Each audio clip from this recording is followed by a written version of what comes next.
जंगल में अभी सर्दी का मौसम शुरू हो गया है। बच्चों के स्कूल की छुट्टियां भी चल रही है। रानी चिड़िया के चाय के ठेले पर पंछी गर्मा गर्म चाय का मजा ले रहे हैं। रानी, तुम्हारे चाय का जवाब नहीं। पूरे जंगल में तुम्हारे जैसी चाय कोई नहीं बना सकता। शुक्रिया मीनू मौसी। हाँ मीनू मौसी, इसीलिए तो हम सब घर पर चाय पीने के बजाय रानी के हाथ की चाय पीने के लिए यहाँ आते हैं। और अभी तो सर्दी का मौसम भी शुरू हो गया है, इसीलिए रानी के हाथ की गर्मा गर्म चाय पीने में और भी मजा आ रहा है। कालू भैया, लाडो, आप दोनों का भी बहुत बहुत शुक्रिया। साथियों, सर्दी का मौसम शुरू हो गया है। हमें हमारे घोंसले सर्दियों के लिए मजबूत बनाने होंगे।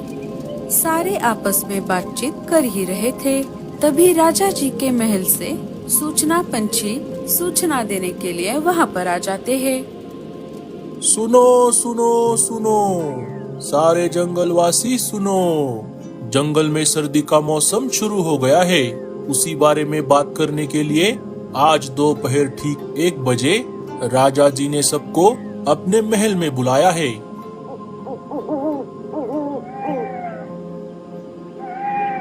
ये राजा भी ना कुछ भी करता रहता है।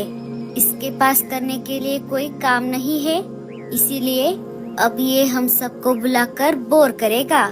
अरे मीनू मौसी, आप ऐसा क्यों बोल रही हो? राजा जी ऐसे ही हमें महल में क्यों बुलाएंगे? साथियों, अभी दोपहर होने में टाइम है।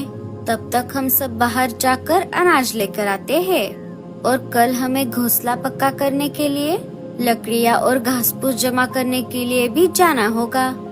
हाँ हाँ, चलो चलो। रानी, क्या तुम भी हमारे साथ आ रही हो? हाँ हाँ, मैं भी आ रही हूँ। सारे अनाज लाने के लिए निकल पड़ते हैं। थोड़ी दूर आने पर उन्हें एक जगह अनाज का खेत दिख जाता है।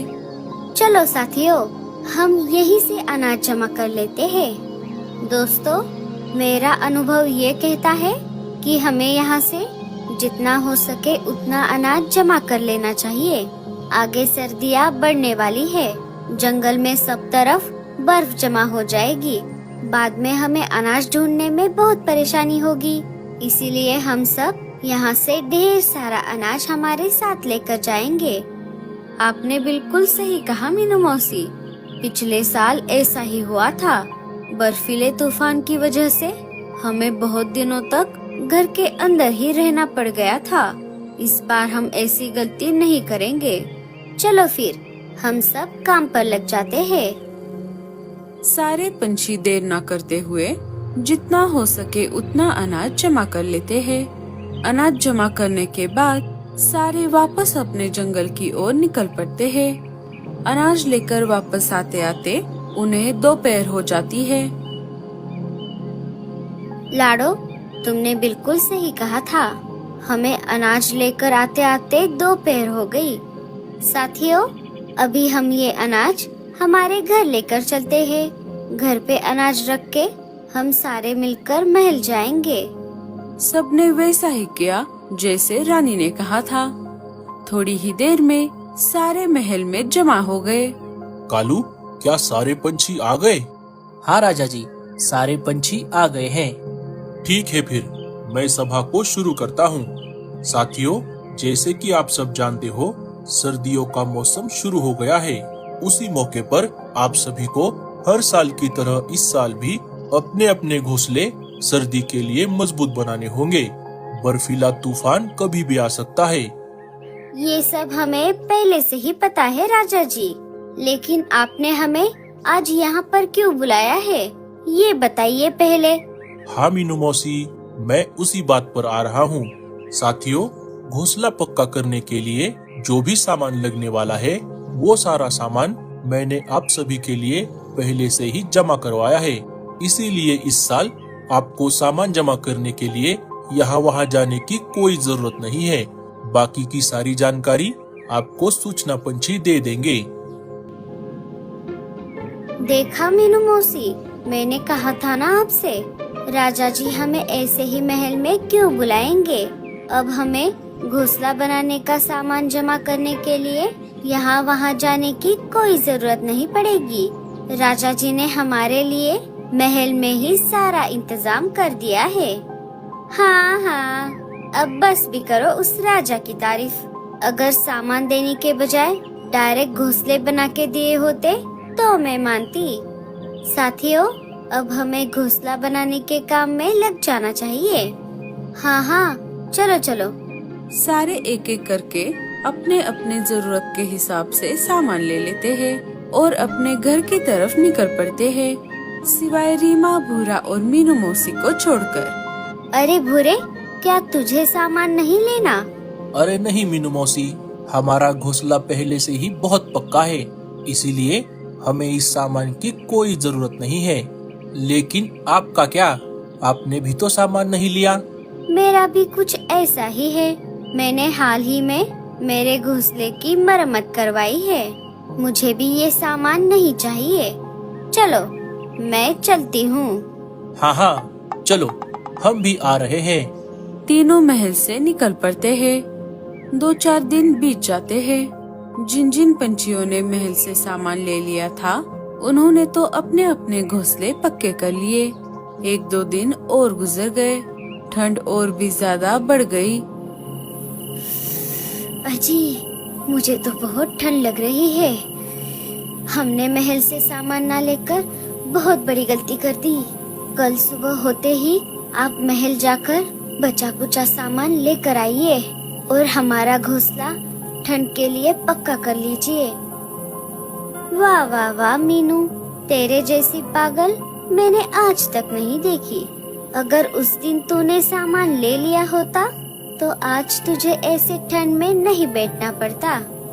अब कल सुबह होते ही मैं महल जाकर बचा कुचा सामान लेकर आऊंगी और मेरा घोंसला पक्का कर लूंगी। सुबह हो जाती है। सुबह होते ही भूरा और मीनू मौसी सामान लेने के लिए महल में आ जाते हैं। वहाँ आकर उन्होंने देखा, वहाँ पर तो कुछ भी नहीं बचा था। अरे मीनू मौसी, आप यहाँ पर क्या कर रही हो? अरे क्या बताऊँ भूरे, कल रात की ठंड ने मेरी हालत पतली कर दी। अगर उस दिन मैंने राजा जी ने दिया हुआ सामान ले लिया होता तो आज मेरे ऊपर ये नौबत नहीं आती। मैंने सामान न लेकर बहुत बड़ी गलती कर दी। वैसे तू बता, तू यहाँ क्या कर रहा था? मैं भी यहाँ उसी काम के लिए आया था। मुझे और रीमा को लगा था कि हमारा घोंसला बहुत पक्का है, इसीलिए हमने भी उस दिन सामान नहीं लिया। लेकिन पिछले कुछ दिनों में ठंड इतनी ज्यादा बढ़ गई है कि हमारी भी हालत पतली हो गई है, इसीलिए आज मैं यहाँ सामान लेने के लिए आया था। लेकिन यहाँ पर तो कुछ भी नहीं है। भूरे के ऐसा कहते ही मीनू मौसी के दिमाग में एक आइडिया आ जाता है। अरे मीनू मौसी, क्या हुआ? आप कहाँ पर खो गई? भूरे, अब हम दोनों की प्रॉब्लम एक ही है। क्यों ना हम दोनों मिलकर हमारे लिए नए घोंसले बनाए। मैं और रीमा सामान जमा करेंगे और तू घोंसले बना। ये तो बहुत बढ़िया प्लान है मीनू मौसी। चलो, हम अभी काम पर लग जाते हैं। लेकिन पहले मैं मेरा घोंसला बनाऊंगा। हाँ हाँ, ठीक है, मुझे मंजूर है। तीनों काम पर लग जाते हैं। 2-3 दिन बीत जाते हैं। भूरा पहले अपना घोंसला बना लेता है। चल भूरे, अब तेरा घोंसला तो बनकर तैयार हो गया। अब मेरा घोंसला बनाते हैं। अरे अरे मीनू मौसी, थोड़ा रुक जाइए। अभी अभी तो हमारा घोंसला बनकर तैयार हो गया है। अब आज के लिए इन्हें थोड़ा आराम करने दीजिए। आपके घोंसले का काम हम कल शुरू करेंगे। अच्छा, ठीक है, अब मैं चलती हूँ। मीनू मौसी अपने घर वापस आ जाती है। अजी, क्या आप सच में उस बुढ़िया को घोंसला बनाकर देने वाले हो? हाँ हाँ, मीनू मौसी ने हमारा घर बनाने में बहुत मेहनत की है और जैसा कि हम दोनों में तय हुआ था, मुझे उन्हें घर बनाकर देना होगा।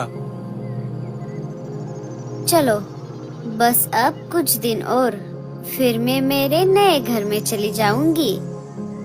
सुबह हो जाती है। मीनू मौसी भूरे के घर के बाहर आ जाती है। रीमा घर के बाहर ही मीनू मौसी के आने का इंतजार कर रही थी। चलो रीमा, भूरे को बाहर बुलाओ, हमें काम पर लग जाना चाहिए। अरे क्या बताऊं मीनू मौसी, भूरे जी बाहर नहीं आ सकते। क्यों, क्या हुआ भूरे को? उनकी तबीयत बहुत बिगड़ गई है। डॉक्टर ने उन्हें 2-4 दिन आराम करने के लिए कहा है। अरे बाप रे, अगर ऐसा है तो कोई बात नहीं, तुम भूरे का ध्यान रखना। अगर तुम्हें किसी चीज की जरूरत पड़े तो मुझे जरूर बुला लेना। अब मैं चलती हूँ। मीनू मौसी के जाते ही रीमा घर के अंदर चली जाती है। रीमा, ये हमने बहुत गलत किया। हमें मीनू मौसी के साथ ऐसा नहीं करना चाहिए था। आप चुप रहो, हमने कुछ गलत नहीं किया। अभी हम हमारे नए घर में हैं, बाकी जाए तेल लेने। उन दोनों की बातचीत मीनू मौसी चुपके से खिड़की से सुन लेती है और चुपचाप वहाँ से चली जाती है। चलो कोई बात नहीं, अब मैं अकेले ही मेरा नया घोंसला बनाऊंगी। उसके लिए मुझे पहले सामान जमा करना पड़ेगा। दोस्तों, अब आगे क्या होगा देखते हैं अगले पार्ट में।